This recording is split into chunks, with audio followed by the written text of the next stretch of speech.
When Skippy has his injury, he goes up for a layup, is collided with on his left side, and lands on his right side with his knee bent in an awkward position. So as I'm walking out on the floor to go evaluate Skippy, I begin thinking of the hops approach, and I know that I'll begin talking to Skippy about his history. So there I'll ask, where exactly do you feel pain right now? What did you feel when you landed? And did you feel any pops, twists, or rotating motions? And do you have any previous history of injury to this knee before? And as I move on from the hops approach, I move on to observation, where I know that Skippy's knee landed in the flexed position, so that makes me think it's either a PCL tear or MCL, LCL, meniscus, or there could be some patella damage as well. This makes me think, it takes my mind off of an ACL tear because it landed in the flexed position.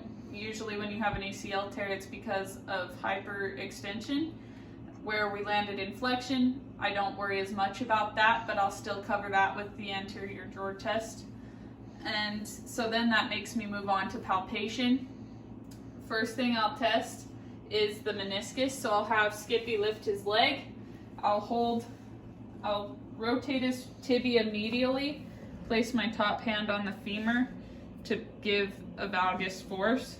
Medial, shift him into extension. Make sure Skippy tries to stay as relaxed as he can through this test. Perform it a few times so you can get a good positive reading. Then I'll anteriorly laterally shift the tibia and apply the same pressure on the knee. Straighten, flex. If there's any pain, that indicates a positive meniscus tear. Always perform your tests on both sides, so then you can have a comparison between the injured and non-injured leg.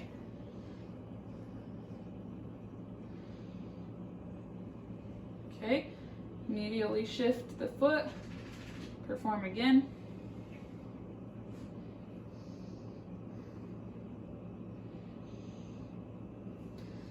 Okay, relax.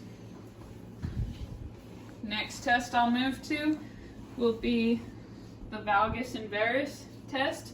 So I'll lift the leg up, get Skippy to relax the knee, apply pressure on the femur, and shift the knee into valgus.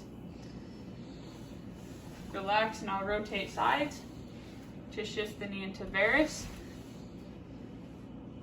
Get Skippy out of my shirt. Relax, relax, shift into varus. Here I'll feel Skippy will either feel pain or I'll feel laxity of the LCL as I shift either into valgus or varus.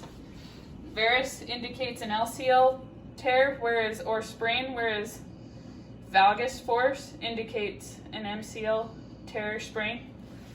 I always compare with the opposite side so I can have a baseline of what normal is for Skippy. Okay, relax. Next I'll do a posterior Lachman's test, but while we're here we'll test anteriorly too because that's covering bases. So I'll place a hand on the femur, hand on the tibia, shift knee posteriorly first since we're worried about the PCL tear. If I don't feel any laxity, then that's a good sign. I'll shift anteriorly for ACL. Don't feel any laxity. Relax the knee. And I'll switch sides to once again test for the baseline. It's best to do these tests as soon as you can after injury because then you don't have as much guarding posteriorly. Okay, relax. Next I'll do the anterior and posterior drawer. I'll have Skippy bend to 30 degrees.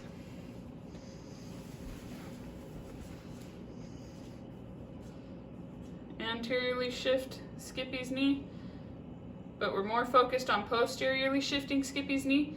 So my thumbs are placed on both sides of the patella. I'm shifting the tibia posteriorly.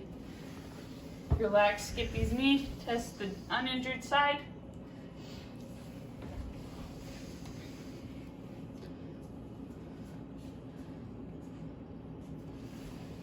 Posterior. And so that's the evaluation of Skippy. You always test the uninjured, the unaffected leg, because then you have a baseline test, as I said. And upon my evaluation of Skippy, I will be able to better come up with a treatment plan or what his next steps are, so he can safely get treatment for his possible injuries or be prepared to play again. So thank you.